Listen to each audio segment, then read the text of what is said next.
지금 방금 읽은 예레미야 38장 말씀은 바벨론 제국이 유다와 예루살렘 성을 포위한 채 18개월 동안 대치하고 있는 그 위기 가운데 하나님의 말씀을 전한 예레미야와 그를 둘러싼 사건을 기록해 주고 있습니다.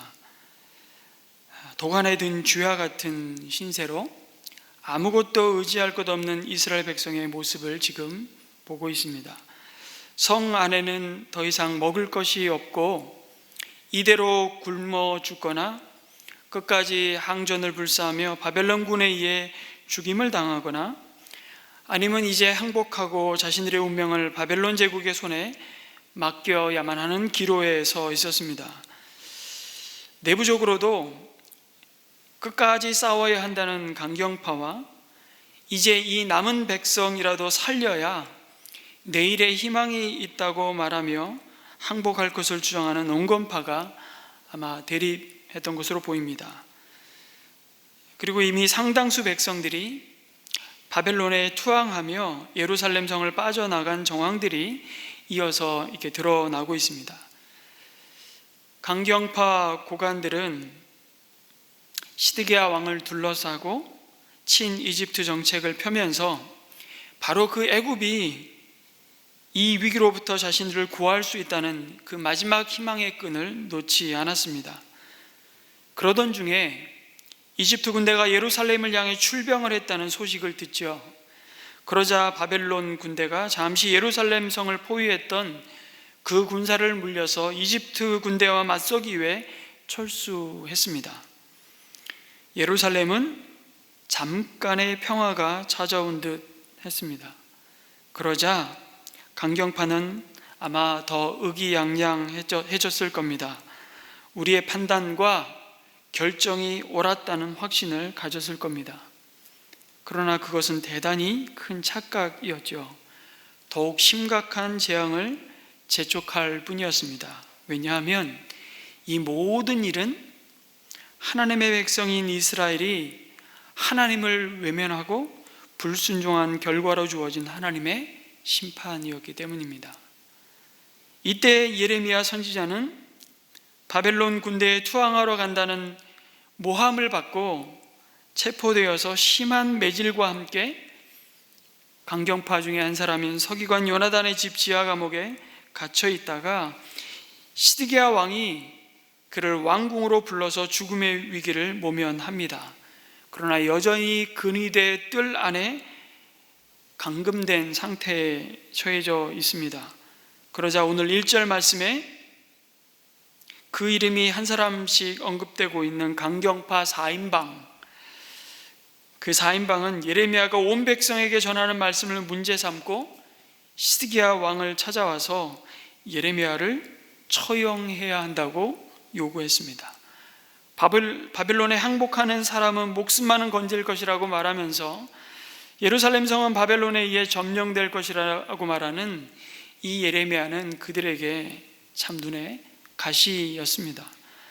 예레미야를 가만히 두었다가는 예루살렘 성을 지키고 있는 그나마 남은 군인들과 모든 백성들이 동요하게 될 것이 분명했고 그들의 사기가 떨어지면 왕의 생명도 보장할 수 없는 지경이 될 것이라는 주장을 하면서 왕을 옥죄어 옵니다. 아주 지극히 상식적인 말입니다. 보통 전쟁은 심리전부터 시작을 하는데 이 예레미야 때문에 이미 이 전쟁을 치고 들어가는 것을 더 이상 지켜볼 수 없는 것입니다. 그들에게 예레미야의 말은 하나님의 평안이 아닌 재앙을 재촉하고 있는 말씀이라고 얘기하면서 하나님의 서민인 유다 백성들을 저주하는 소리로만 들렸을 뿐이죠. 예레미야를 통해서 지금 하나님이 왜 이렇게 말씀하셨는지에 대해서는 듣고 싶은 마음도 관심도 없었습니다. 마지막 회개할 기회를 주시며 그들이 비참한 죄의 형벌만은 피할 길을 주시지만 소용없는 일이었습니다. 하나님과의 관계를 회복하기를 간절히 기다리시며 그 소망을 갖고 하나님의 자비를 그들이 구하기를 원하셨지만 이스라엘의 지도자들은 그들의 생각을 굽힐 마음이 조금도 없었습니다. 더욱 악한 길로 달려가고 말았죠. 이제 하나님의 사람 예레미야를 협박하고 그냥 때리고 감금하는 수준을 넘어서 아예 사형에 처해야 한다고 시드기야 왕을 압박합니다. 강경파에 둘러싸여서 진짜 옴짝달싹 못하던 시드기야 왕은 모든 것을 자포자기한 심정으로 예레미야를 대신들의 손에 내어주면서 이렇게 말하죠. 그를 죽이든 살리든 그대들 뜻대로 하시오. 나에게 무슨 힘이 있다고 그대들에게 반대하겠소.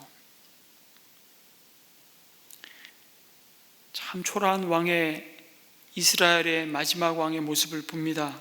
만물의 주인이시며 온 세상의 왕이신 하나님을 대리하는 자로서 부름받은 이스라엘의 왕이 하나님의 입에서 나오는 말씀보다 결국 사람의 목소리를 더 두려워하고 있는 모습을 보여줍니다. 그렇게 해서 예레미야는 또다시 왕자 말기야의 집에 있는 물웅덩이에 던져지고 맙니다. 죽음의 위기 앞에 선 사람들이 마지막까지 고집스럽게 의지하고 붙들고 있는 것이 무엇인지를 보여주십니다. 여러분, 시드기야 왕은 그 대신들이 두려웠습니다. 왜냐하면 그들이 자신을 지켜줄 최후의 보루라고 생각해서였는지, 그들마저 자신에게 등을 돌리면 정말 자신은 더 이상 이 위기를 버틸 힘이 없을 것 같은 두려움에 사로잡혀 있었습니다. 그래서 예레미야를 죽이라고 요구하며 항전을 불사해야 한다고 주장하는 그들의 말을 등지는 것이 너무너무 두려웠습니다. 왕이었지만 철저히 사람의 종노릇하고 있는 시드기야 왕의 모습을 봅니다. 물론 시드기야라고 일말의 고뇌가 없었던 것은 아닙니다. 우리가 계속해서 예레미야를 묵상하면서 보게 되지만 개인적으로 은밀하게 예레미야 선지자를 불러서 하나님께서 주시는 말씀이 없냐고 시드기야 왕은 묻기도 합니다. 심지어 하나님께 기도를 드려달라고 부탁도 합니다. 그러나 정작 자신은 기도하지 않습니다. 제사장들을 이렇게 보내면서 이렇게 표현을 하죠. 그들의 주 하나님께 기도를 드려달라고 부탁합니다. 그 기도를 들으시는 하나님은 자신의 하나님이 아닌 거죠. 하나님의 분명한 뜻을 몇 번씩이나 반복해서 듣고 확인하지만 순종하지 않습니다. 자신의 생각이나 태도를 바꾸려고 하기보다는 오히려 하나님의 뜻이 바뀌길 기대합니다. 여러분, 그것을 어떻게 알 수 있습니까? 은밀히 불러 예레미야에게 하나님의 말씀이 무엇인지를 듣고자 했던 시드기야 왕에게 예레미야는 바벨론에 항복하면 당신과 이 백성이 죽음을 면하고 이 도성 또한 불타지 않을 것이고, 항복을 하지 않고 끝까지 항전을 고집한다면 이 도성과 이 백성은 죽음을 피할 수 없을 것이라는 말씀을 듣지만, 여러분, 이미 여러 차례 반복해서 예레미야가 하나님께 들은 대로 선포하였던 말씀이었습니다. 그냥 새로울 것도 없고 다른 것도 없는 메시지 앞에 시드기야 왕이 38장 19절에 보인 반응을 한번 잘 보십시오. 그런데도 시드기야 왕은 예레미야에게 이렇게 대답하였다. 나는 바벨로니아 군대에게 투항한 유다 사람들이 두렵소. 바벨로니아 군대가 나를 그들의 손에 넘겨주면 그들이 나를 학대할지도 모르지 않소. 아마도 이미 예루살렘 성이 포위되고 오랜 시간이 지나면서 도성 백성들 가운데 바벨론에 투항한 유다 사람들이 있었던 것으로 보입니다. 그리고 그들을 향해 시드기야를 비롯한 대신들은 엄청난 비난과 저주를 퍼부었을 것입니다. 도대체 너희들이 그러고도 할례받은 백성이냐? 라는 그 비난으로부터 시작해서 너희들의 가문은 하나님의 심판을 받을 것이라는 등 온갖 조롱과 비난을 쏟아냈을 것입니다. 그런데 이제 그렇게 말했던 자신이 바벨론 왕 앞에 추앙을 한다고 생각하니 사실 두려운 것입니다. 그들로부터 받을 조롱과 학대를 생각하니 아찔한 것입니다. 예레미야를 죽일 것을 요구한 자신의 고관들을 여전히 두려워했던 것처럼 여전히 하나님이 아닌 사람들을 더 두려워하고 있는 모습을 보여줍니다. 시드기야의 근본 문제는 두려움이었습니다. 결국 시드기야는 두려움을 극복하지 못하고 가장 두려운 비참한 결과를 맞고 맙니다. 사람들로부터 조롱받고 수치를 경험하는 것을 두려워하여 하나님의 뜻을 거부하고 순종하지 않는 자리에 서고 맙니다. 그것이야말로 어리석은 선택이고 영원한 수치를 받게 되는 기름을 지금 보지 못하는 것입니다.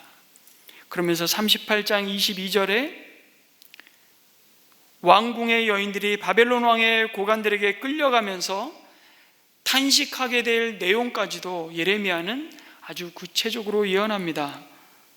이렇게 말하죠. 믿던 도끼에 발 찍혔다. 친구들이 너를 속이고 멋대로 하다가 내가 진창에 빠지니 너를 버리고 떠났다는 것입니다. 여러분, 이 말씀은 시드기야가 하나님을 신뢰하기보다는 자신의 친구들, 구체적으로 말하면 시드기야를 돕겠다고 화친을 맺고 또 친이집트 정책을 펴며 끝까지 바벨론에 항전을 해야 한다고 주장했던 그 고관들의 꿰매 빠져서 그릇된 결정을 하고 결국 멸망을 맞이하게 된 그의 어리석음을 조롱하는 말입니다. 시드기야는 항복했을 때 겪을지도 모를 유대인들의 조롱과 학대를 하나님께 불순종하면서 피해 보려고 하지만 정작 왕궁에 남아있던 자신들의 아내일 수도 있고 후궁들이었던 여인들로부터 더 비참하고 굴욕적인 조롱을, 모욕을 당하게 될 것이라고 예레미야로부터 예언의 말씀을 듣습니다. 곧 벌어질 상황을 이렇게 구체적으로 보여주시는데도 시드기야는 순종하지 않습니다. 그럼에도 예레미야는요, 거듭 시드기야 왕을 설득합니다. 왕은 이미 항복한 유다 백성들의 손에 넘어가지 않을 것입니다. 부디 제발 왕은 주님의 말씀에 순종하시기를, 그래야 왕도 살고 백성도 살 것이라고 호소합니다. 그러나 24절에 시드기야 왕은 참으로 뜬금없는 답을 합니다. 이런 이야기를, 나와 나눈 이 이야기를 아무에게도 발설하지 말라고 요구합니다. 그렇지 않으면 예레미야 당신 목숨도 부지하기 어려울 것이라고 말하죠. 여러분, 지금 누가 누구 걱정을 하고 있는 겁니까? 그러면서 분명히 자신의 고관들이 나를 만나서 나눈 이야기에 대해서 당신에게 물을 텐데 그때 나에게 한 말을 그대로 했다가는 살아남을 수도 없고 자신도 예레미야를 지켜줄 수 없다는 말을 하는 겁니다. 끝까지 시드기야 왕은 눈에 보이지 않는 하나님보다 자신의 눈에 가득히 들어와 있는 그 사람을 두려워했습니다. 시드기야 왕을 사로잡고 하나님께 순종하기를 거부하는 두려움의 실체가 무엇인지를 다 드러내십니다. 시드기야의 문제는 여러분, 그가 두려워했다는 그 사실 자체가 아니라 그가 하나님보다 사람을 더 두려워했고 의지했다는 사실입니다. 누가 이런 상황에서 두려움이 사실은 없겠습니까? 여러분, 두려움은 우리 모두에게 언제고 닥쳐오는 그냥 일상의 경험입니다. 그래서 어떤 성경 신학자가 하나님께서 인생을 향하여 두려워하지 말라, 그 말이 도대체 성경에 몇 번 있나 세어보았더니 366번 있다 그러지 않았습니까? 매일매일, 아니 365번이면 5번이었지 왜 6번입니까? 윤년이 돌아오잖아요. 그것까지 다 계산해가지고 일상의 경험이 두려움입니다. 부자든 가난하든 젊든 늙었든 권력이 있든 없든 왕이든 쫓기는 도망자든 우리 모두는 두려움이라는 이 충동과 일생을 씨름할 수밖에 없습니다. 지난 월요일 날 선별 진료소 가서 검사받고 음성 판정이 나올 때까지 자가 격리하라는 통보를 받았습니다. 제가 받은 게 아니라 제 아내와 저희 아이 중에 한 명이 문자로 바로 오더라고요.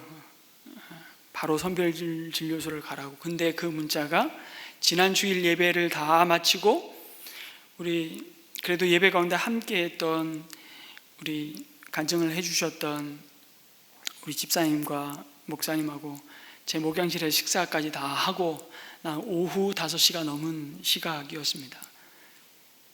주일이라 선별진료소도 열지 않았고 월요일날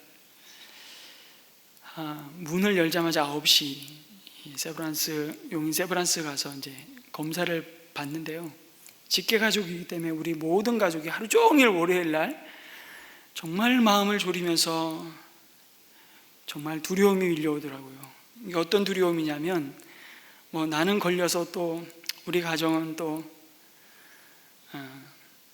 하나님이 또 이 시간들을 또 의미 있게 보내게 하시겠지라는 생각이 들다가도 제가 한 주 동안 만났던 사람들, 내가 방문했던 곳들을 다 떠올려 보니까 사실 그 민폐를 생각하니까 그게 더 두려운 거예요.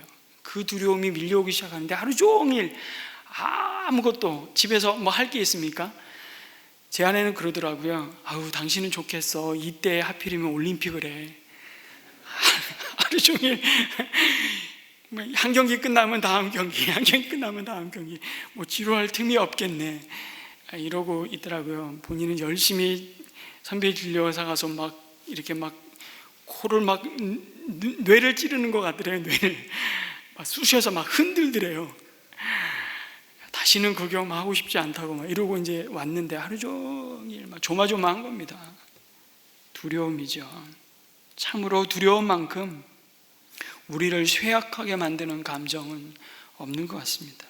어떤 때는 그럴듯하게 정말 자신감이 넘쳐서 모든 일을 마치 그냥 내가 다 통제할 수 있을 것 같이 내려다보는 듯 하다가도 어느 순간엔 갑자기 무방비 상태가 되어버립니다. 인생이 제법 내 손 안에 있는 듯 그렇게 느껴지다가도 그 다음 순간에는 내가 밟고 있는 이 땅조차 정말 이전처럼 안전하지 않다는 불안감이 밀려옵니다.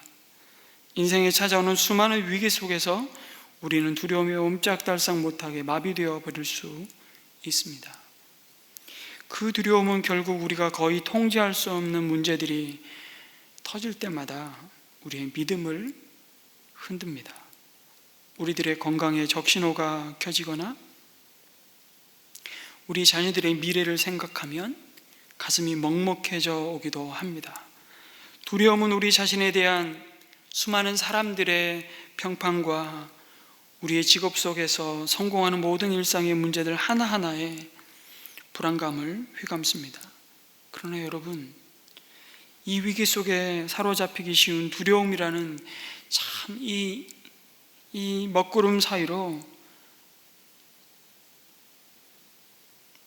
여전히 비추고 있는 한 줄기 빛이 있다면 그것은 바로 그 두려움 때문에라도 현실을 바라보는 우리의 시각을 결정할 수밖에 없다는 것입니다. 과연 이러한 삶의 위기 앞에서 나는 혼자인가? 아니면 여전히 우리 삶을 바라보시고 다스리시는 하나님이 신실하게 우리를 붙들고 계시기에 우리를 수렁에서 건지실 것임을 나는 확신하고 있는가? 어느 것이 우리 현실을 직면하는 올바른 시각인지를 결정하게 만듭니다. 누구에게나 찾아오는 두려움 앞에서 어떤 반응을 선택할 것인가? 눈에 보이는 것을 신뢰하느냐? 아니면 보이지 않는 살아계신 하나님을 여전히 신뢰하느냐? 여러분, 믿음의 사람들은 항상 눈에 보이는 현상 뒤에 그보다 더 확실한 현실로 역사하시는 하나님이 계심을 확신했습니다. 그래서 역설적이게도 우리가 두려워하고 있을 때에 우리를 든든히 붙잡아주고 안정시켜주는 한 가지는 바로 올바른 대상을, 올바른 것을 두려워하는 마음입니다. 다시 말해, 보이지 않지만 오늘도 우리 삶을 붙드시며 우리 삶 속에 은혜로 역사하시는 하나님을 경외하는 것입니다. 주님의 뜻과 주님의 이름과 그 주님의 생각과 판단을 두려워하는 마음입니다. 그 어떤 세상의 뉴스보다도 하나님을 두려워한다는 것은 무엇일까요? 그것은 어느 성경학자가 이렇게 정의했더라고요. 우리가 하나님께 순종하지 않을 경우에 닥치는 결과를 참 무겁게 생각한다는 것을 말하는 것입니다. 뭐라고요? 하나님을 경외하는 것, 하나님을 두려워한다는 것은 우리가 하나님께 순종하지 않을 경우에 닥치는 결과를 심각하게 무겁게 받아들이고 생각한다는 것이라고 말합니다. 오늘 말씀에 바로 그 하나님 경외함의 의미를 보여주는 정말 뜻밖의 인물이 등장합니다. 그 사람의 이름은 바로 에벳멜렉입니다. 그냥 그 이름의 뜻을 그냥 풀으면 왕의 종이에요. 진짜 왕 대신 하나님의 종인 에벳멜렉을 하나님은 그 이름을 계속 언급하며 드러내십니다. 하나님은 그를 통해 예레미야 선지자를 진흙 웅덩이에서 건져내십니다. 그런데 그의 신분을 이렇게 밝히죠. 에티오피아 출신의 이방인 황관이었다고, 넷이었다는 거죠.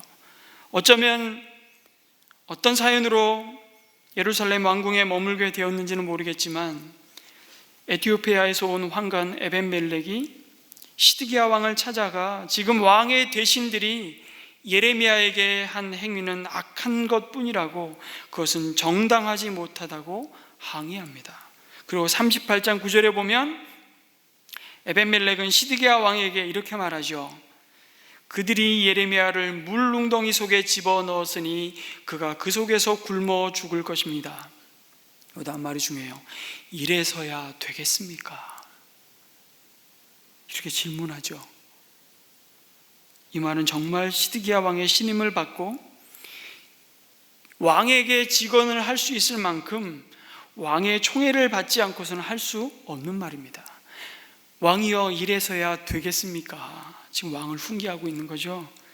그렇지 않다면, 정말 왕의 총애와 신임을 받지 않고 있다면 에벳멜렉은 자신의 목숨을 걸고 이 말을 하고 있는 겁니다. 이방인 출신의 환관 에벳멜렉은 예레미야를 뭐라고 부르냐면 하나님의 예언자라고 부르는데, 여러분 정작 하나님의 선민이라고 자부하는 대신들은 그 예레미야를 향해 이 사람이라고 부릅니다. 이 사람. 이스라엘 백성이 그토록 멸시하고 조롱하는 이방인은 예레미야가 하나님의 보냄을 받은 선지자이고 그의 입으로 증거되는 말이 하나님의 말씀이라는 것을 아는데, 정작 선민임을 자부하는 이스라엘 백성은 알지를 못합니다. 그러면서 에벳멜렉의 입을 통해 하나님은 시드기야 왕과 이스라엘 백성을 향해 이래서야 되겠냐고 좀 꾸짖고 있으십니다.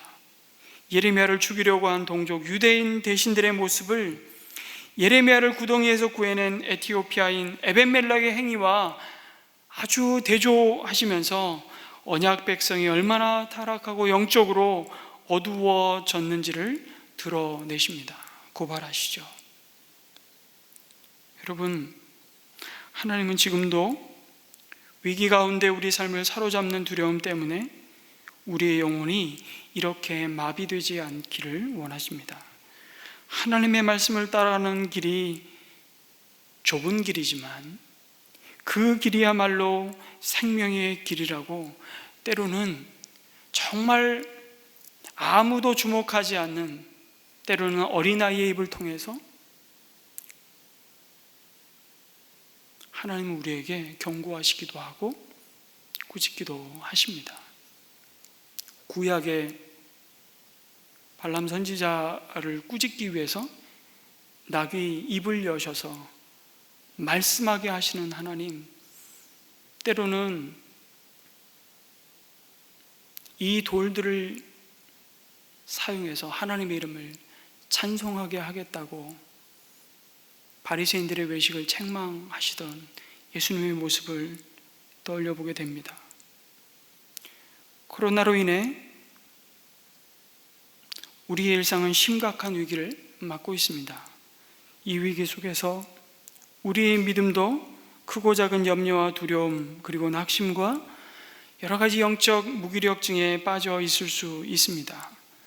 분명 코로나가 가져온 위기는 여러 가지가 있겠지만 하나님과의 관계에서 분명 그것은 예배의 위기입니다. 그러나 이 예배의 위기는 이미 우리 안에 외부적인 환경에서 비롯된 것이 아니라 여러분 코로나 전에 이미 있었습니다. 그리고 코로나가 해결되어도 여전히 있을 겁니다. 그 이유는 예배의 위기는 나를 둘러싼 환경의 문제가 아니라 내 안의 문제이기 때문입니다. 일주일에 한 번만 난 그저 예배당 자리를 데피고 예배드리면 나는 나의 종교적 의무를 다했다고 생각하면 이미 예배의 위기는 우리 안에 자리 잡고 있는 것입니다.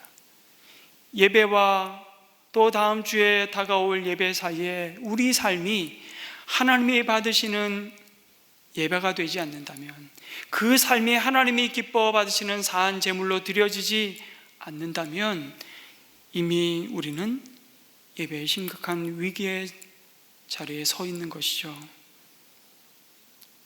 여러분, 이스라엘이 나라가 망한 것도 큰 위기이지만 신앙을 지탱해 주었던 신앙의 중심지인 예루살렘 성전도 무너졌습니다. 그것이 그들에게 어떤 위기였습니까? 더 이상 하나님을 대면하여 만날 수 없고 하나님께 나아갈 수 없는 심각한 예배의 위기였습니다. 단순히 예루살렘 성이 다 불타고 무너지는 물리적인 삶의 공간도 파괴되는 것도 심각한 위기였지만 그들이 하나님 앞에서 영적이고 정신적인 거점이라고 할 수 있는 이 성전이란 공간도 빼앗겨 버렸기에 그들의 삶이 더 심각한 위기에 처해졌던 것이죠. 역사상 가장 큰 위기를 만났습니다. 포로로 잡혀가서 더 이상 양을 잡아서 제사를 드릴 수 없었습니다. 하나님께 예배하는 방식을 그래서 그들은 바꾸어 버렸습니다. 그리고 하나님은 그것을 허락하셨죠.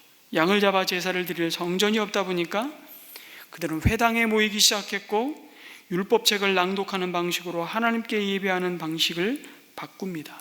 성전이라고 하는 장소 중심의 예배에서 안식일을 기억하여 거룩히 지키라는 그 시간 중심의 예배로 바꿉니다. 이러다 보니까 비록 그들이 바벨론의 포로로 잡혀가 있었지만 더 온전한 예배, 영이신 하나님께 영과 진리로 예배를 드릴 수 있었습니다. 디아스포라의 그 흩어진 위기 속에서도 예배를 드릴 수 있었습니다. 소위 말해서 전천후 예배 방식이 오히려 이 위기 때문에 생겨났고 그것 때문에 그들은 가장 심각한, 더 심각한 그들의 믿음의 유산, 그 신앙을 다음 세대에게 전수할 수 없는 위기에 직면했지만 오히려 신앙을 더 견고하게 말씀으로 전수할 수 있었습니다.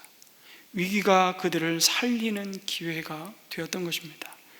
여러분, 신약의 초대교회 예루살렘 교회의 탄생을 한번 보십시오. 베드로 사도들이 한 번 설교하면 3,000명, 5,000명이 회개하고 주님께 돌아왔습니다. 전무후무한 구원의 역사가 성령의 강력한 역사 속에서 일어났습니다. 회개의 역사가 일어난 것이죠. 그런데 스데반 집사가 순교당하고 모진 핍박 때문에 그들은 본의 아니게 다 흩어지게 되었습니다. 부흥과 동시에 심각한 핍박과 환난에 그들의 믿음을 무너뜨리는 아주 고통스러운 핍박이 예루살렘 교회를 덮쳤습니다. 하나님의 선교 역사가 그런데 비로소 그 흩어짐 가운데 일어나기 시작하는 것이죠. 여러분, 예루살렘 교회에 찾아온 위기가 사실은 예루살렘 교회를 살렸던 것입니다. 그들이 흩어지지 않고 그냥 3,000명, 5,000명 모여서 조직을 만들고 건물을 짓고 세웠다고 생각해 보십시오. 그래서 힘을 과시하고 그 예루살렘 교회가 외적으로 팽창하면서 그들이 힘을 자랑하기 시작했다면 여러분, 예루살렘 주민이 몇 명이었는데 3,000명, 5,000명이 교회를 이루고 흩어지지 않고 있었다면 여러분, 오히려 그들은 복음의 본질을 잃어버렸을지 모릅니다. 오히려 그들이 흩어짐으로 원하던 것이 아니었지만, 위기였지만, 하나님은 그 복음이 인종을 넘어, 문화를 넘어, 언어를 넘어, 모든 민족의 경계를 넘어서 오늘 우리에게까지 증거된 놀라운 역사를 그 위기 속에서 시작하셨던 것입니다. 코로나의 위기는 공동체의 위기라고 말합니다. 공동체의 위기죠. 우리 1년 7개월 지금 목장이 모이지 못하고 있습니다. 그래서 어느 분이 이러더라고요. 그럼에도 불구하고 우리 줌으로 목장 모임 하잖아. 근데 접속은 있는데 접촉은 없는 공동체의 위기다, 이렇게 얘기하더라고요. 우린 접속을 해요. 그래서 커넥트는 있는데 컨택트가 없는 이 상황이 어쩌면 심각한 위기이다. 그러나 여러분, 이 위기는 우리 공동체가 오히려 영혼의 마스크를 벗어버리고 진정한 컨택트를 갈망하는 그 은혜를 누리는 기회이기도 합니다. 여러분, 육신의 마스크를 다 쓰고 있잖아요. 최근의 조사에 의하면 코로나 1년 7개월 동안 가장 언어 습득을 왕성하게 해야 되는 연령대의 아이들이 언어 학습 능력이 현저히 떨어지는 결과 보고가 발표되기 시작했습니다. 왜냐하면 마스크를 쓰니까 언어라는 것이 그냥 말만 있는 것이 아니라 표정과 이 모든 것을 통해서 우리가 커뮤니케이션을 하는데 아이들이 그걸 보질 못하는 거예요. 상대적으로 언어 습득 능력이 현저하게 떨어져가는, 컨택트가 사라지는 위기인 것은 틀림없지만, 그러나 여러분, 마르타 목사님이라는 성공의 목사님이 영혼을 파괴하는 뉴스라는 글을 써서 제가 쭉 읽다가 굉장히 도전이 되었습니다. 이게 공동체의 위기가 오히려 기회라고 말하는 굉장히 도전이 되는 메시지였습니다. 교회에서 제자도와 관련해서 가장 큰 도전이 무엇입니까?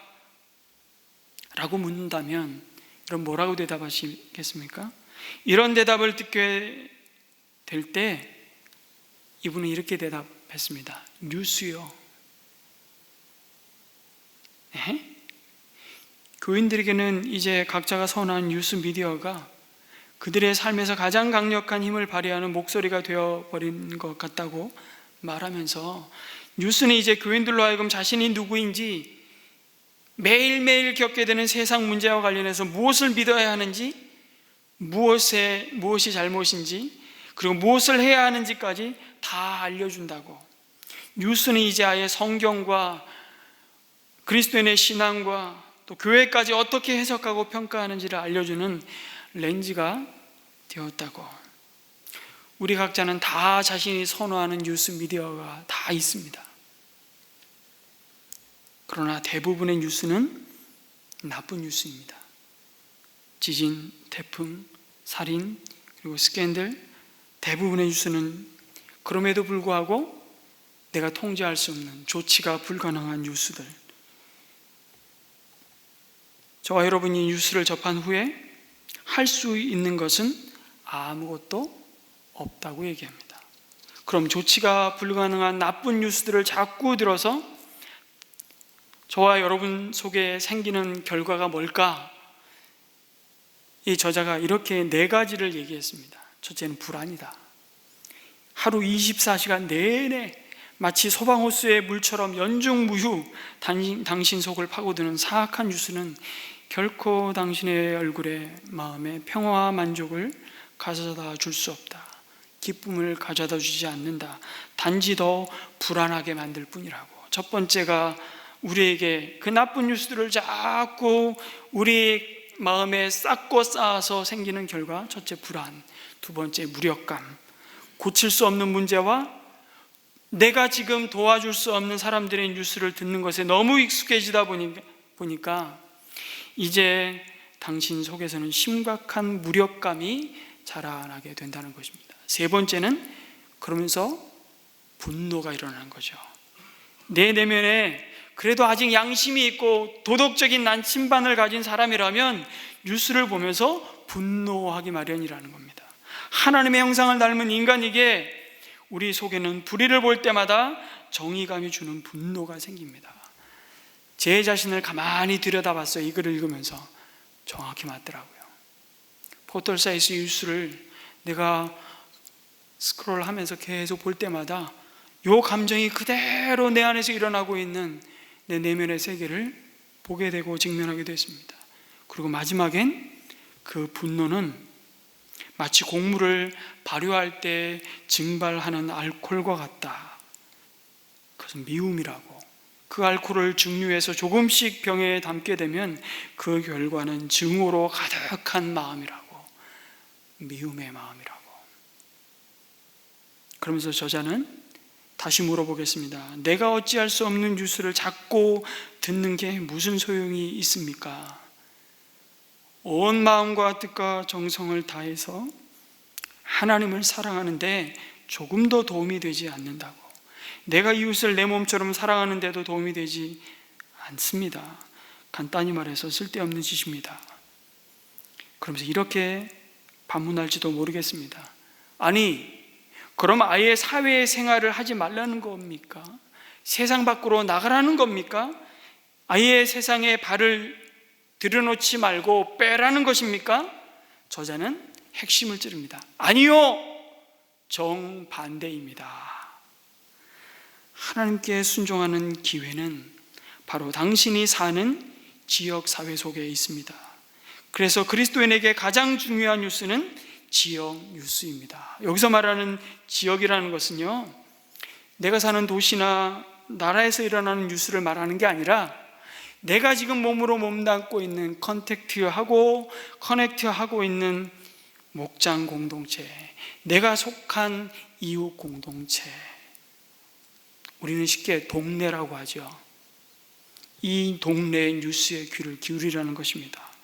암에 걸린 이웃에 관한 뉴스, 첫 아이를 낳은 이웃에 관한 뉴스, 실직한 교인의 뉴스, 처음으로 교회에 온 아는 사람 뉴스, 그냥 보통 사람들의 뉴스, 이런 뉴스가 저와 여러분으로 하여금 사랑하고 기도하고 또 봉사할 기회를 준다고, 같은 인간으로 함께 울고 함께 울도록 만든다고 쓰고 있습니다. 참 공감이 됐습니다.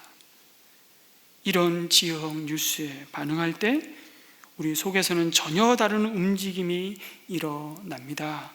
불안이 자신감으로, 무력감과 분노, 미움의 마음이 기쁨과 사랑으로 바뀌게 되는 것입니다. 코로나의 위기는 전도의 위기입니다. 교회는 2중, 3중으로 이제는 교회라면 지긋지긋해. 옛날에 남자들은 군대 생각하면 내가 군생활했던 그 방향을 향해서는 뭐도 안 한다 그러잖아요. 세상 사람들이 교회를 바라보기를 그렇게 바라보는 2중, 3중의 위기 가운데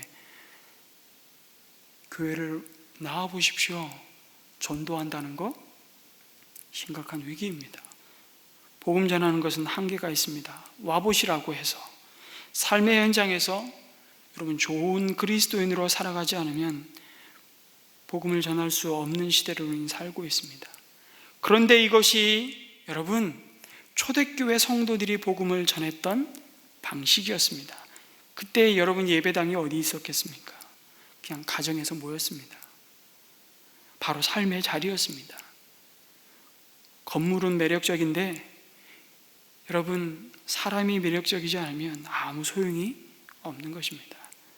세상 속에서 그냥 좋은 이웃으로 살아가는 것이 어쩌면 이 위기 가운데 놓인 우리를 향해서 오히려 그 위기는 우리로 하여금 가장 올바른 방식으로 선교적인 삶을 사는 그 자리로 우리를 지금 초대하고 있다고 말씀하십니다. 여러분, 선교사는 특별한 사람이 부름받고 문화와 언어와 인종의 경계를 넘어서 나아가는 사람이 선교사가 아니고요, 우리 모두가 보냄받은, 또 보내는 선교사라는 사실을 우리 세상이 코로나의 위기 속에서 전도의 문이 막힌 이때에 오히려 이 상황이 하나님의 복음을 더 의미 있게 증거할 수 있는 기회라고 말씀하십니다. 사랑하는 성도 여러분, 우리 모두는 변함없이 위기 가운데 또 한 주를 보낼 것입니다. 그러나 그 위기 가운데 놓인 상황과 사람에 대한 두려움 너머에 오늘도 놀라운 은혜와 능력으로 역사하시는 주님을 경외함으로 오늘도 우리를 두신 그 삶의 자리에서 예배자로, 좋은 이웃으로 서로를 섬기며 사랑하며 그리스도의 증인으로 살아가시기를 주님의 이름으로 축복합니다. 아멘.